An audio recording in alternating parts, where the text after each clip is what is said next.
दोस्तों स्वागत है आप सभी का आपके YouTube channel RP success academy में। तो आज हम हिंदी में बात करेंगे। अगला टॉपिक होगा हमारा व्यंजन। कल की क्लास में हमने बात की थी कि हिंदी शब्द कैसे आया और स्वर के बारे में हमने चर्चाएं की थी, और आज हम पढ़ेंगे व्यंजन। व्यंजन की मैं परिभाषा बता ही चुका हूं आपको। जिनका उच्चारण स्वर की सहायता से किया जाता है उन्हें क्या कहा जाता है? व्यंजन। ठीक है, जो भी लोग पहले हिंदी पढ़ चुके हैं हमसे वो क्या करेंगे, चाहे तो अगर वो देखना चाहेंगे तो इसे आप 2x की स्पीड से जल्दी जल्दी रिवाइज कर लेंगे। और आज मैं इससे संबंधित सारे क्वेश्चन आपके टेलीग्राम पे भेज दूंगा जो भी वर्णमाला से पूछे गए। चलिए तो हम समझते हैं। देखिए, व्यंजन के भेद चल रहे हैं और व्यंजन के भेद में पहला जो भेद होता है वो होता है स्पर्श व्यंजन, या जिन्हें क्या कहा जाता है? वर्गीय व्यंजन। स्पर्श व्यंजन क्यों कहा जाता है? क्योंकि इन्हें स्पर्श से हम पता कर सकते हैं कि जीभ दांतों में स्पर्श कर रही है तो दंत, ओठ आपस में स्पर्श कर रहे हैं तो ओष्ठ, और जीभ तालु से स्पर्श कर रही है तो तालव्य, जीभ मूर्धा से स्पर्श कर रही है तो मूर्धा। ठीक है, और इन्हें 5 वर्गों में विभाजित किया गया है: क वर्ग, च वर्ग, ट वर्ग, त वर्ग और प वर्ग। इसीलिए इन्हें क्या कहा जाता है? वर्गीय व्यंजन। दूसरी बात आप यहां से समझेंगे कि स्पर्श या वर्गीय व्यंजन की संख्या कितनी होती है? 25। इनकी संख्या कितनी होती है? 25। स्पर्श या वर्गीय व्यंजन की संख्या कितनी होती है? तो आप कहेंगे संख्या कितनी होती है? 25।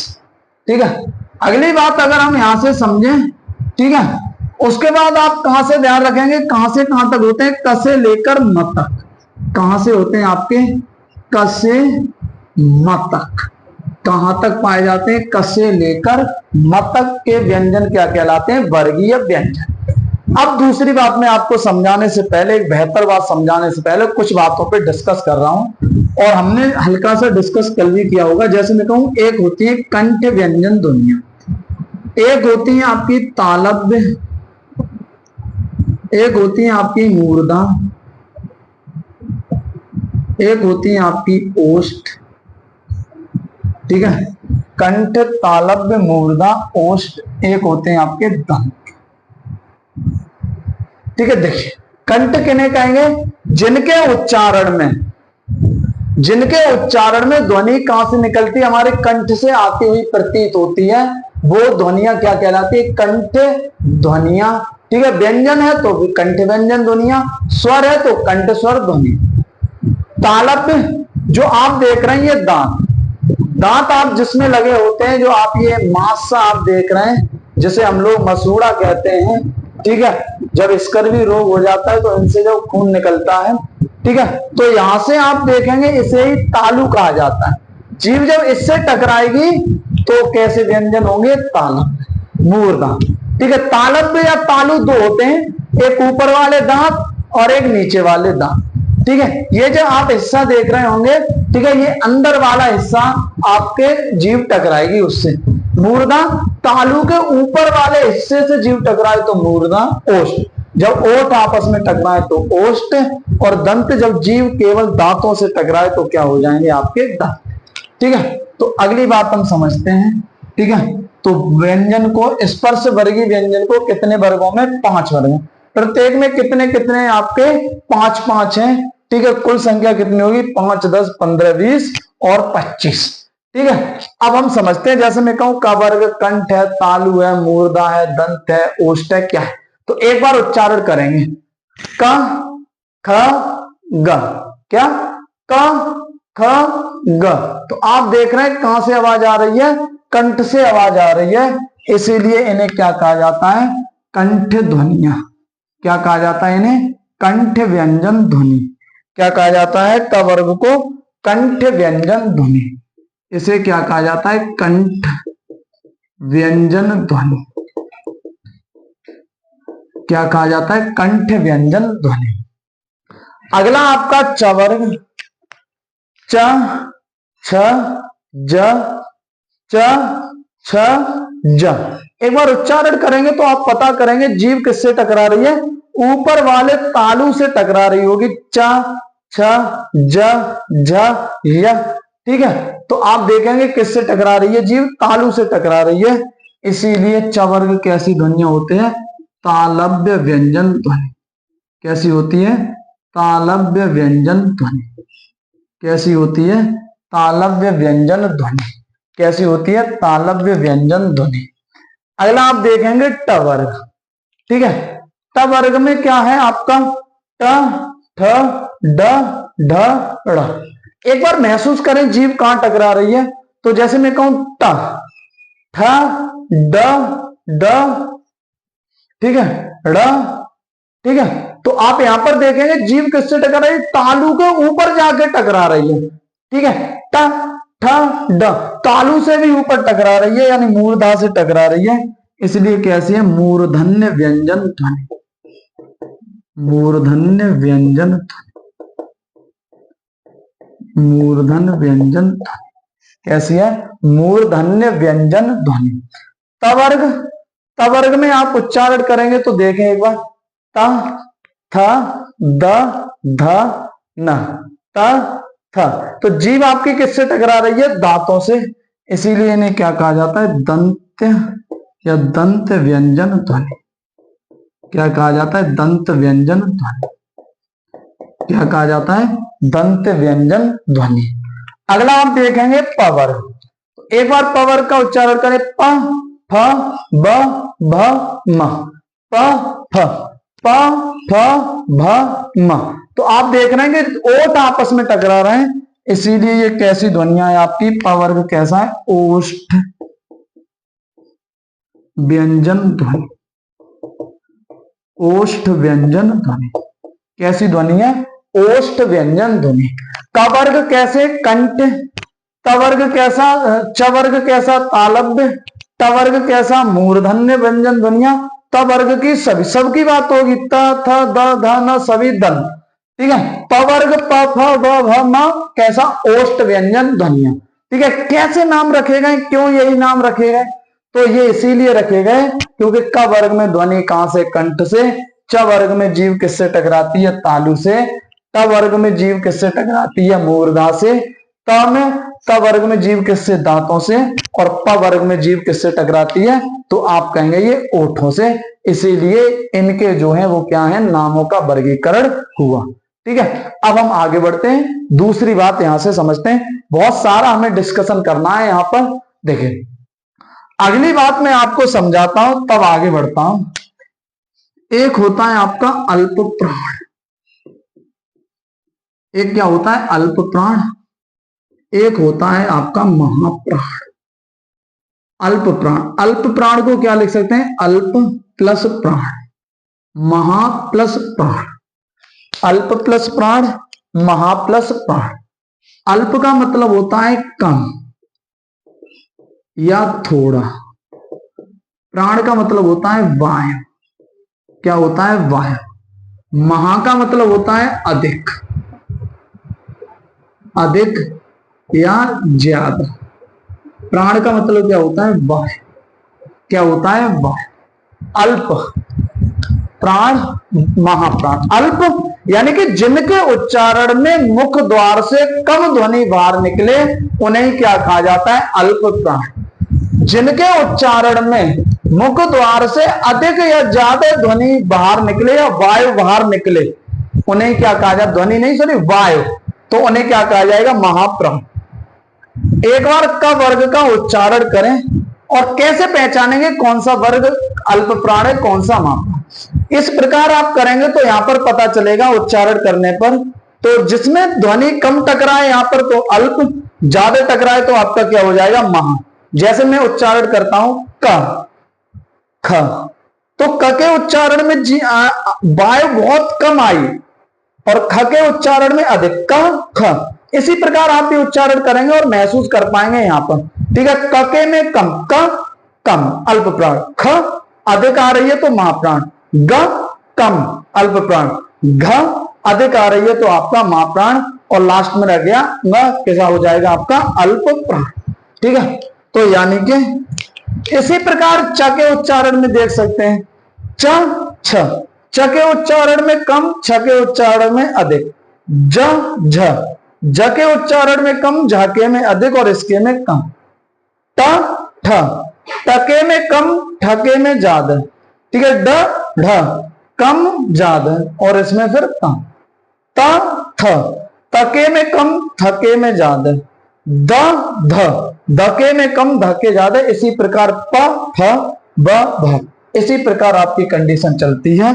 तो यानी कि अल्प प्राण का कैसा हो जाएगा आपका अल्प प्राण, ठीक है। का ख क्या हो जाएगा आपका महाप्राण, ख क्या हो जाएगा आपका महाप्राण। ग क्या हो जाएगा आपका अल्प प्राण, घ क्या हो जाएगा घ क्या हो जाएगा महाप्राण, ठीक है। और ये क्या हो जाएगा आपका अल्प, ठीक है। ये सबके लिए बातें हैं। प्रत्येक वर्ग का पहला वर्ण क्या होता है अल्प प्राण, दूसरा महाप्राण, तीसरा अल्प प्राण, चौथा महाप्राण, पांचवा अल्प प्राण। अर्थात स्पर्श व्यंजन में प्रत्येक वर्ग का पहला, तीसरा, पांचवा अल्प प्राण, दूसरा और चौथा वर्ण क्या होते हैं महाप्राण होते हैं, ठीक है। क्यों होते हैं अगर मैं कहूं, मैंने आपको अभी समझा दिया। दूसरी चीज, अगर भूल भी गए तो ऑप्शन उठा के इस प्रकार उच्चारण कर लेंगे और आपको पता चल जाएगा, ठीक है। अब हम आगे बढ़ते हैं, अगली बात समझते हैं, ठीक है। तो यहां से मैं अगर आपसे ये पूछूं कि स्पर्श व्यंजन में कुल अल्प प्राण कितने, स्पर्श व्यंजन की बात कर रहा हूं, तो आप कहेंगे 5, 10, 15। महाप्राण कितने हो जाएंगे 5 और 5 10 क्या हो जाएंगे महाप्राण, ठीक है। अगली बात समझते हैं और दूसरी बात हम समझेंगे। एक आपने नाम सुना होगा घोष, एक नाम सुना होगा आपने सघोष, और एक नाम सुना होगा आपने अघोष, ठीक है। घोष का मतलब यहां पर क्या होता है, जिनके उच्चारण में स्वर तंत्रियां झंझाव्रत हो या झंझकृत हो, ठीक है, या जिनके उच्चारण में गूंज उत्पन्न हो, ठीक है। जैसे मैं कहूं घोष, घोष का मतलब आप गूंज से यहां पर रखिए सघोष, स का मतलब हिंदी में क्या होता है शहद, तो घोष शहद। अघोष यानी कि घोष नहीं या गूंज नहीं, ठीक है। तो यहां पर आप ध्यान देंगे घोष और सघोष एक ही बात है, अघोष आपकी अलग बात है, ठीक है। घोष तथा सघोष एक ही बात है और अघोष आपकी क्या है अलग बात, यानी कि प्रत्येक वर्ग का पहला और दूसरा, प्रत्येक वर्ग का पहला और दूसरा क्या होते हैं अघोष, क्या होते हैं अघोष, क्या होते हैं अघोष, और तीसरा, चौथा, पांचवा क्या होते हैं घोष या सघोष एक ही बात, घोष या सघोष क्या होते हैं घोष या सघोष, क्या होते हैं घोष या सघोष, तो क्या होते हैं घोष या सघोष। प्रत्येक वर्ग का पहला और दूसरा अघोष, तीसरा, चौथा और पांचवा क्या होते हैं सघोष होते हैं, ठीक है। क्या होते हैं सघोष। तो इतनी बातें आप ध्यान रखेंगे, पहला अघोष, दूसरा अघोष, तीसरा, चौथा, पांचवा सघोष। अब आगे बढ़ते हैं, हमने यहां पर व्यंजन के बारे में इतनी बातें समझनी है आपको, ठीक है। आगे बढ़े तो अब हम अगली बातें करते हैं और कुछ बातें और समझते हैं, ठीक है। मैं इसे हटा रहा हूं यहां से,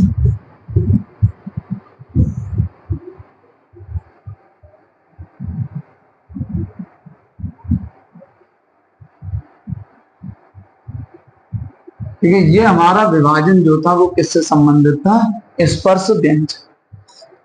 अगली हम बात करेंगे बी, दूसरे होते हैं आपके अंतःस्थ व्यंजन, अंतःस्थ व्यंजन।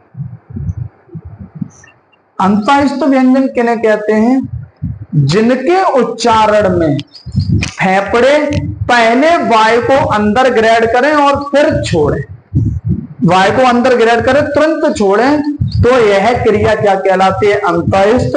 और यह क्रिया जिन व्यंजनों में होती है उन्हें क्या कहा जाता है अंतःस्थ व्यंजन। जिनके उच्चारण में फेफड़े वायु को पहले अंदर ग्रहण करें और तुरंत बाहर छोड़ें, ऐसी क्रिया क्या कहलाती है अंतःस्थ। और ये व्यंजन क्या कहलाते हैं अंतःस्थ व्यंजन। इनमें कौन कौन से आते हैं, या, र, ल और व, ठीक है, जैसे उच्चारण करें आप इस तरह तो पता कर पाएंगे या र ल व, ठीक है, या र ल व, ठीक है। का खा ग ऐसी हरकत नहीं होगी, या र ल व, ठीक है। तो यहां पर आप ध्यान रखेंगे कि अंतःस्थ व्यंजन, ठीक है, कौन कौन से होते हैं, या र ल व, जिनके उच्चारण में फेफड़े वाय को ग्रहण करते हैं और तुरंत छोड़ते हैं। इनकी संख्या कितनी है, तो आप सभी को पता चल रहा है कि इनकी संख्या कितनी है, 4। इनकी संख्या कितनी है, 4। दूसरी बात मैं आपको समझा रहा हूं यहां पर, एक य के बारे में और एक व के बारे में। यह जो आप देखेंगे तो आप संधि पढ़ेंगे तो वहां समझेंगे ए प्लस आ किससे मिलके बना है, ए प्लस आ। वह किससे मिलके बना है, ओ प्लस आ। किससे मिलके बना है, ओ प्लस आ, ठीक है, ओ प्लस आ। तो यहां पर मैं कहूं कि ए प्लस आ, ओ प्लस आ, ये आप देख रहे हैं किससे, स्वर से। इन्हें क्या कहा जाता है, आपके अर्ध स्वर। क्या कहा जाता है, अर्ध स्वर। कौन है, या और वह क्या है, आपके अर्ध स्वर हैं। या और वह क्या है, आपके अर्ध स्वर। और मूल स्वर कितने पढ़े थे हमने, 4। स्वर कितने पढ़े थे, 11। मूल स्वर 4 कौन से, अ ए ओ रे। और अर्ध स्वर कितने, 2, या और व। अगली बात और समझते हैं यहां से, या रा ला और व के बारे में, ठीक है। जैसे मैं कहूं या रा ला और क्या हो जाएगा, वो, ठीक है। या के उच्चारण में आप देखें या, तो ये देखें कि उच्चारण की दृष्टि से यह ओष्ठ है, दंत है, मूर्धा है, तालु है, क्या है, तो ये पहचाने आप। तो एक बार उच्चारण करें या, ठीक है। क्या उच्चारण करेंगे, या।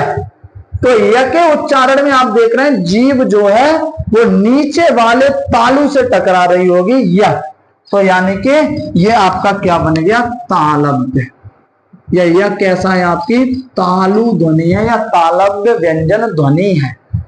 अब र का उच्चारण करें, र र र र, तो आप देख रहे होंगे जीभ मूर्धा से जाके टकरा रही होगी, र र, तालु के ऊपर टकरा रही है और तालु से ऊपर क्या होता है, मूर्धा। इसीलिए ये कैसी ध्वनि है, र मूर्धा। कैसी है आपकी, र कैसी है आपकी, मूर्धा। र कैसी है आपकी, मूर्धा। अगली हम बात करेंगे ल ल ल ल के उच्चारण में आप देखेंगे जीभ किससे टकरा रही है, दांतों से। इसीलिए ल कैसे हैं आपके, दंत। कैसी ध्वनि आपकी, दंत ध्वनि है। कैसी ध्वनि है, दंत ध्वनि है। उसके बाद आप देखिए व, ठीक है। तो व के उच्चारण में आप देखेंगे व, एक तो ओठ आ रहे हैं, दूसरा जीभ दांतों से टकरा रही है, तो ये क्या हो गया आपका, दंत ओष्ठ। क्या हो गया आपका, दंत ओष्ठ। तो वह क्या हो गया आपका, दंत ओष्ठ। यह क्या हो गया आपका, तालु। र क्या हो गया, मूर्धा। ल क्या हो गया, दंत। और वह क्या हो गया आपका, दंत ओष्ठ। वह क्या हो गया आपका, दंत ओष्ठ, ठीक है। तो इतनी बातें आप ध्यान रखेंगे यहां से। दूसरी बात मैं आपको बताना चाह रहा हूं र के बारे में और एक ल के बारे में, ठीक है। र के उच्चारण में आप देख रहे होंगे जीभ का अगला हिस्सा क्या हो रहा है, गोल होता जा रहा है, ठीक है। और मुख को क्या कर ले रहा है, बंद सा कर दे रहा है, र। तो जीभ का अगला हिस्सा मुड़ रहा है, और जीभ का जब जिसके उच्चारण में अगला हिस्सा मुड़ता है तो उसे क्या कहा जाता है, लुंठित। क्या कहा जाता है, लुंठित। तो र कैसी ध्वनि है आपकी, या कैसा है आपका, लुंठित है। र कैसा है आपका, लुंठित है, ठीक है। उसके बाद ल के उच्चारण में आप देखेंगे ल। तो जीभ, सॉरी, जो वायु है वो जीभ के बगल वाले हिस्सों से आ रही है, ठीक है। तो इस कंडीशन को कहते हैं पार्श्विक व्यंजन। तो ल कैसा है आपका, पार्श्विक व्यंजन। ल कैसा है आपका, पार्श्विक व्यंजन। ल कैसा है, पार्श्विक व्यंजन। ल कैसा है, पार्श्विक व्यंजन, ठीक है। तो यहां पर आप ध्यान देंगे हमने किन किन के बारे में चर्चा की। तो र क्या हो गया आपका, लुंठित व्यंजन, और ल क्या हो गया, पार्श्विक व्यंजन। या और वह क्या हो गए आपके अर्धस्वर, य कैसा है तालु, र कैसा है मूर्धा, ल कैसा है दंत, वह कैसा है आपका दंत ओष्ठ, वह कैसा है आपका दंत ओष्ठ। ठीक है, अब हम लोग आगे बढ़ते हैं और अगले उच्चारण की या आगे हम बात करेंगे तब समझेंगे। ठीक है, अब मैं इसे मिटा रहा हूं ताकि अगला प्रकार हम लोग भली बात समझ सकें। ठीक है, इतने जितने भी क्वेश्चन यहां से बन सकते थे मैंने आपके सामने डिस्कस किया। ठीक है, अगली बात हम समझेंगे व के बाद सी, सॉरी ए बी सी, या तीसरा प्रकार होता है वो होता है ऊष्म व्यंजन। क्या होता है? ऊष्म व्यंजन। क्या होता है? ऊष्म व्यंजन। ऊष्म का अर्थ क्या होता है? गर्म। ऊष्म का अर्थ क्या होता है? गर्म, यानी कि जिनके उच्चारण में मुख द्वार से गर्म वायु बाहर निकलती है वो व्यंजन क्या कहलाते हैं? ऊष्म व्यंजन। वे व्यंजन क्या कहलाते हैं? ऊष्म व्यंजन। ठीक है, तो ऊष्म व्यंजन के बारे में भी बताऊंगा। जैसे मैं कहूं तो ये कौन कौन से होते हैं? ये भी चार होते हैं, श, स और आपके क्या होते हैं? ह। इनकी भी संख्या कितनी होती है? तो आप कहेंगे इनकी संख्या भी कितनी होती है? 4। ठीक है, इनका उच्चारण करें, स, श, स, ह। तो इनके उच्चारण में यहां पर आप देख रहे होंगे वायु गर्म टकरा रही होगी, या यहां पर जो है वो आपको थोड़ा सा गर्म महसूस हो रहा होगा। ठीक है, इसीलिए इन्हें क्या कहा जाता है? ऊष्म व्यंजन कहा जाता है। और इनकी संख्या कितनी होती है? 4, श, स, ह। ठीक है, कैसे व्यंजन है आपके? ऊष्म व्यंजन। संख्या कितनी है इनकी? 4। संख्या कितनी है इनकी? 4। तो यहां से मैं आपको कुछ बातें और बताना चाह रहा हूं। ठीक है, अगली बात हम समझेंगे स, श, स और एक है आपका ह। ठीक है, जो भी बातें बताता चल रहा हूं आप ध्यान रखें, बड़ी मजेदार बातें हैं, आपके काम में आए। देखिए, अब इनका उच्चारण करें और बताएं तालु है, मूर्धा है, ओष्ठ है, दंत है, क्या है। जैसे स का उच्चारण करें, सलजम में स को देखें, स, श या स सीटी वाला श, तो आप देख रहे हैं इसके उच्चारण या सलजम, सल, तो जीव में सलजम में स को महसूस करें तो आप देख रहे होंगे जीव किससे टकरा रही है? तालु से। तो ये ध्वनि कैसी है आपकी? तालव्य ध्वनि। तो स कैसा है आपका? तालु। स कैसा है? तालु। सा षटकोण, श षटकोण उच्चारण करें, षटकोण, षटकोण, षटकोण। तो जीव तालु से भी ऊपर टकरा रही है, यानी कि षटकोण क्या है आपका? मूर्धा। क्या है आपका? मूर्धा। क्या है आपका? मूर्धा। अगला स का उच्चारण करें, सपेरा, सपेरा। तो जीव दांतों से टकरा रही होगी, सपेरा। ठीक है, तो आप देख रहे होंगे तो ये स क्या है आपका? दंत। क्या है आपका? स क्या है आपका? दंत। ठीक है, स क्या है आपका? दंत। ठीक है, स क्या है आपका? दंत। ह की बात करें हम, ह, ह, ह, तो आप देख रहे हैं कि आवाज कहां से आ रही है? कंठ से। तो ह कैसी ध्वनि है आपकी? कंठ। कैसी ध्वनि है आपकी? कंठ ध्वनि है। कैसी ध्वनि है? कंठ ध्वनि। उसके बाद आप ध्यान रखेंगे ह से एक और बात, वे व्यंजन जिनके उच्चारण में मुख द्वार खुला रह जाता है इन्हें ही आपके क्या कहा जाता है? काकल्य कहा जाता है। ह के उच्चारण में आप देख रहे हैं ह, मुख द्वार क्या रह गया? खुला रह गया। तो यानी कि ह क्या है आपका? काकल। क्या है आपका? काकल्य।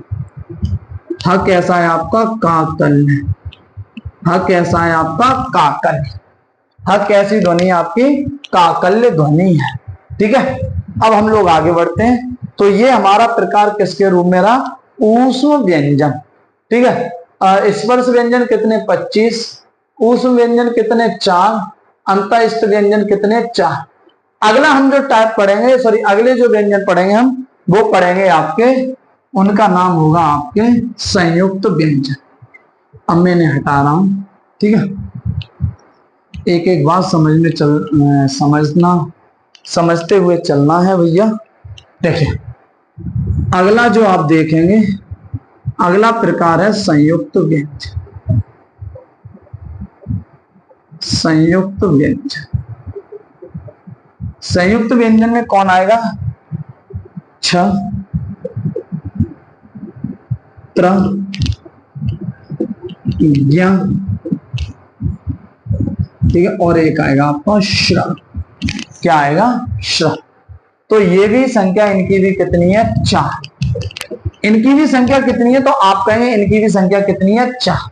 लेकिन यहां से पूछा जाता है कि छ किस किस से मिलकर बनता है, त्र किस किस से मिलकर बनता है, ज्ञ किस किस से मिलकर बनता है, श्र किस किस से मिलकर बनता है।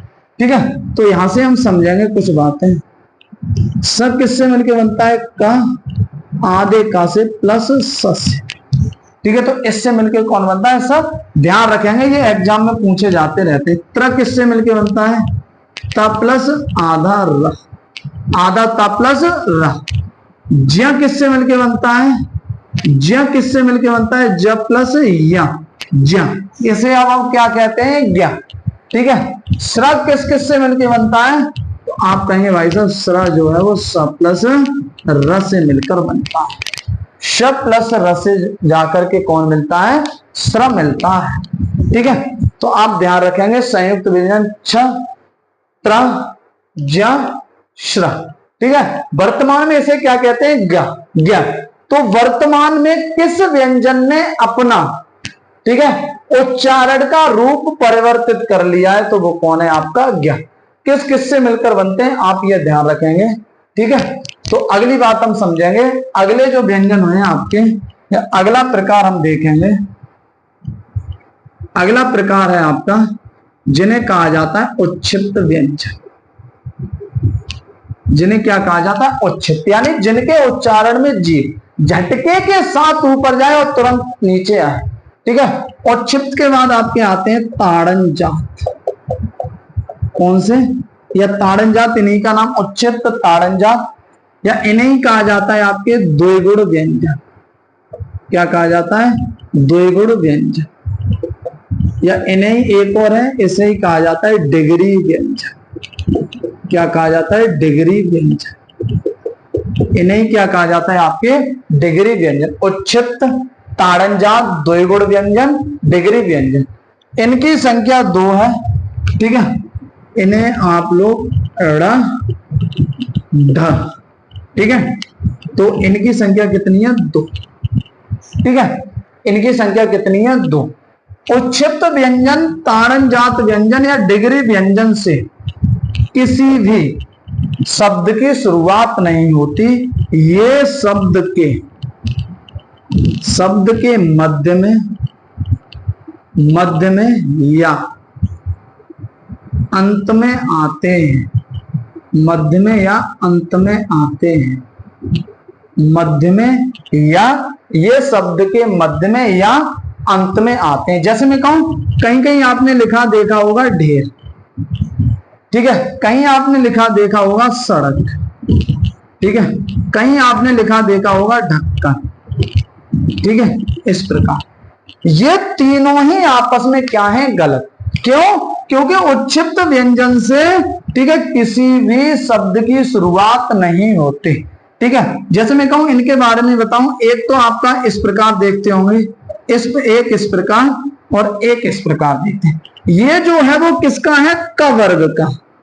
किसका है? क वर्ग। ये जो है आपका क्या है? उच्छिष्ट। ये क्या है? उच्छिष्ट। और ये क्या है आपका? ड से डलिया। टा टमाटर, ठा टटेरा, डलिया, ट वर्ग का। ये किसका है? आपके ट वर्ग का। ठीक है, तो तीनों में आप ध्यान रखेंगे। एक ड़ ये होता है, ये भी आपके ट वर्ग का है, और ये क्या है? आपका उच्छिष्ट व्यंजन। ठीक है, तो ये क्या है? आपका उच्छिष्ट व्यंजन। तो थोड़ा सा डिफरेंस यहां से ध्यान। ठीक है, ये तीनों क्या है? आपके गलत। क्यों? ये आपके उच्छिष्ट व्यंजन से शुरुआत नहीं हो सकती। क्या सही होना चाहिए? ढेर। ठीक है, सड़क, सड़क, सड़क। जीभ तुरंत जा रही है ड़ के उच्चारण में, नीचे आ रही है, और ये आपका गलत है। ठीक है, ये भी गलत, ये भी गलत। क्या सही होना चाहिए? सड़क। क्या होना चाहिए? सड़क। ठीक है, उसके बाद आप देखेंगे, ठीक है, ढक्कन। तो ये गलत आ रहा है बिंदी, यहां पर क्या होना चाहिए? ढक्कन। ठीक है, जैसे आप लिखा देखते होंगे डमरू, ठीक है, तो ये डमरू गलत है, क्या होना चाहिए डमरू, डमरू हो गया ये तो डमरू, ठीक है, ये क्या है आपका डमरू, तो ये वाला क्या है सही। तो ये बातें आप बहुत ध्यान रखेंगे, उच्छिष्ट व्यंजन, ताड़नजात व्यंजन या आपके किससे द्विगुण व्यंजन, ठीक है। तो आप यहां से समझे होंगे कुछ बातें। देखिए स्पर्श व्यंजन 25, अंतःस्थ 4 29 और ऊष्म व्यंजन 4 33 और 4 37 और 2 कितने हो गए 39। तो व्यंजन की कुल संख्या, व्यंजन की कुल संख्या कितनी हो गई, तो आप कहेंगे 39। कितनी हो गई 39, ठीक है। अब हम आगे बढ़ते हैं, कुछ बात और समझाना चाहते हैं हम आपको, एक बात और समझे यहां से, ठीक है।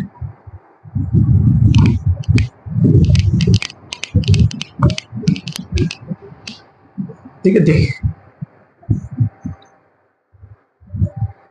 ठीक है, जैसे मैं यहां पर चर्चा करता हूं, इसे हटा रहा हूं या लिखा रहने दे रहा हूं, कोई दिक्कत नहीं। देखिए अब हम कुल जान लेते हैं। जैसे मैं कहूं संयुक्त व्यंजन, देखिए, ठीक है, संयुक्त व्यंजन और द्विगुण व्यंजन, तो संयुक्त व्यंजन आप देख रहे हैं अन्य व्यंजनों से मिलकर बनना है, और ये भी आप देख रहे हैं अन्य व्यंजनों से मिलकर बनना है। यानी कि अगर मैं पूछ लूं हिंदी वर्णमाला में मूल व्यंजन कितने हैं, तो आप कहेंगे 25 और 4 29 और 4 33। तो मूल व्यंजन, मूल व्यंजन, मूल व्यंजन की संख्या कितनी है, तो आप कहेंगे मूल व्यंजन कितने हैं 33।